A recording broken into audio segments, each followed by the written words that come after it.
There are many wonderful things about owning a British classic car, the charm, the history, the way strangers nod approvingly at you in car parks, as if you've done something noble for your country. But before you buy one, there are a few things people tend not to mention, not because they're trying to hide them, more because British classic owners have accepted their fate and no longer see anything unusual about it. So here are 3 things nobody tells you, but probably should.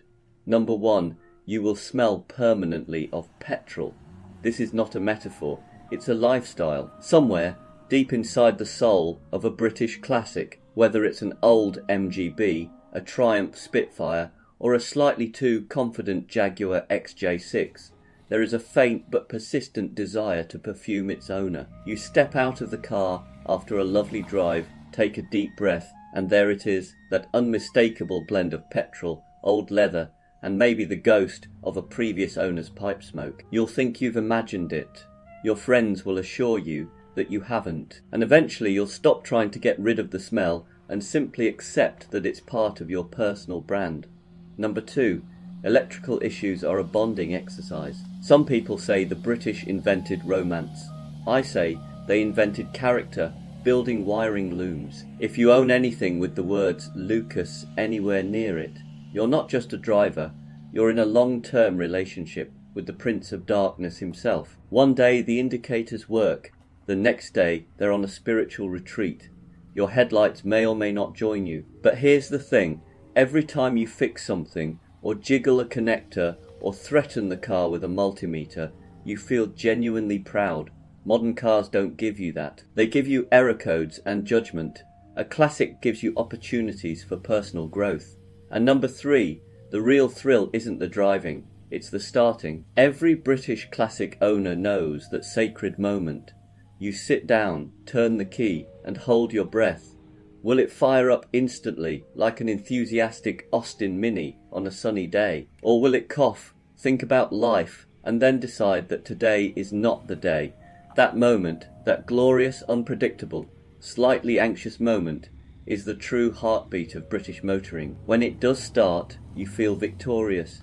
When it doesn't, you shrug because you've packed tools. You always pack tools. You could be going to the shops for milk, and you'll have a toolkit in the boot, just in case your Triumph decides it fancies a roadside picnic. But here's the secret. These 3 things point to British classics aren't perfect, and we don't want them to be. The little quirks, the smells, the gremlins, they're all part of a relationship that feels alive. Modern cars do everything flawlessly, and somehow that's less interesting. A classic gives you stories, it gives you character, it gives you a mild but constant sense of adventure. So yes, nobody tells you these 3 things, but once you've lived with a British classic, you wouldn't trade them for anything, except maybe a lift home when the starter motor gives up.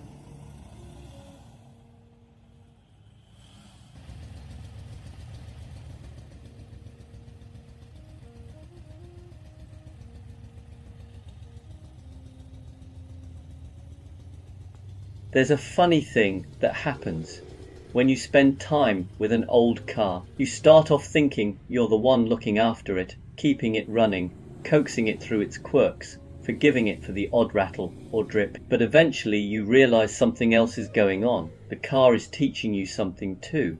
And one of its favorite lessons is this: slow down. Classic cars don't rush. They can't. They were born in a time before instant everything, before touch screens, notifications, and the strange modern belief that faster is always better. When you drive an old machine, you feel that difference immediately. There's a certain unhurried rhythm to the way it warms up, wakes up, and decides whether it's in the mood to cooperate today. And if you try to push it, it will remind you, gently or not, that patience is part of the deal. What's surprising is how quickly that patience becomes a pleasure. Because when you're in a classic, you're not just travelling through space, you're travelling through time. You're driving something built with hands, not algorithms. You start listening more closely to the engine, noticing small changes, paying attention to the behaviour of the gearbox or the weight of the steering. Without even realising it, you drop out of the mental rush of the day and into something far more grounded. It's a bit like a moving meditation, not the sit cross-legged on a cushion type, but the sort where your attention is anchored to the sound, the feel, the moment right in front of you. You can't drive a classic car while doom scrolling or worrying about 10 different emails. It demands your presence, and that presence becomes a kind of refuge. There's also a humility to it. Classic cars have no interest in your schedule. They don't care about the meeting you're late for or the message you haven't answered. They operate on their own timeline with their own temperament. And once you accept that, life gets a bit lighter. You stop fighting the clock. You stop trying to force everything. You breathe a little more. And in that space, you rediscover something modern life quietly stole. The simple joy of driving for its own sake. A slow cruise, a long corner taken with care. The sensation of being connected to a machine that asks you to participate, not just sit there. It reminds you that moving slowly isn't the opposite of progress. Sometimes it's the only way to feel where you're actually going. So yes, old cars break and fuss and throw the occasional tantrum, but along the way they also teach us how to let go, how to pay attention, and how to enjoy the journey instead of sprinting from one destination to the next. In their own stubborn, charming way, classic cars show us a truth we tend to forget. You don't have to live fast to live well. Sometimes the best moments are found in the slow lane.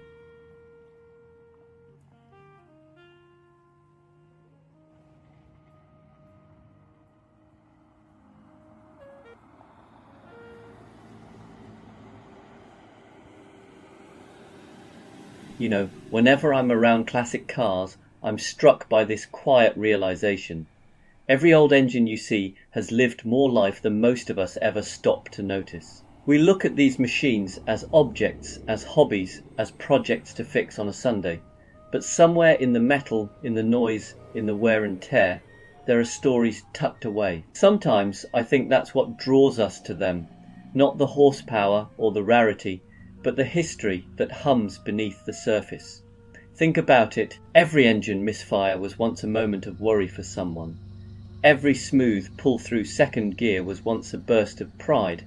That gentle tick on the overrun, someone else heard it long before you did. They wondered what it meant. They listened closely to the rhythm. Just like you do now, old engines collect people. They collect the hands that worked on them, the families that drove in them, the places they broke down, and the journeys they carried us through. A car that's 40 or 50 years old isn't just running on fuel, it's running on memory, all that maintenance and tinkering we do. Sometimes I think we're not restoring machines, we're restoring moments that would otherwise be forgotten. And the funny thing is, the parts that frustrate us the most are the ones with the richest stories. That stubborn bolt that refuses to move. Someone else fought with it in '84. That strange rattle that appears only on left turns. It probably annoyed 3 different owners before you. You're part of a lineage now, a caretaker in a long line of caretakers. The beauty of an old engine isn't in how perfect it runs. It's in the traces of life you can feel when it fires up. That first cough on a cold morning, the little shake as it settles into idle, the deep breath before it comes alive. It's like the car is remembering itself. You're not just starting an engine, you're waking up a piece of the past. And maybe that's the real magic. Modern cars are incredible, but they don't have that connection. They haven't had time to gather a soul. A classic car has lived through decades of roads, weather, mistakes, triumphs. If you listen closely, you can almost hear the stories, the long trips, the late night drives, the arguments, the laughter, the music on the radio that hasn't played in years. An old engine teaches you to pay attention, to feel instead of calculate, to notice the small things, the way the throttle responds, the smell of warm oil, the shift in tone when the revs rise. There's nothing digital to smooth it out, nothing artificial to hide the imperfections. It's honest, it tells you exactly how it feels, for better or worse. And in a world full of polished surfaces and perfect feedback, that honesty is refreshing. So next time you start up an old car, pause for just a moment. Listen to the churn, the catch, the first breath it takes. That sound has echoed across time. It connected someone's past to your present, and one day it'll become part of someone else's story too, because engines may be made of metal, but the lives they carry, those are made of us, and every one of those lives leaves a little trace behind, tucked somewhere deep inside the noise, waiting for you to hear it.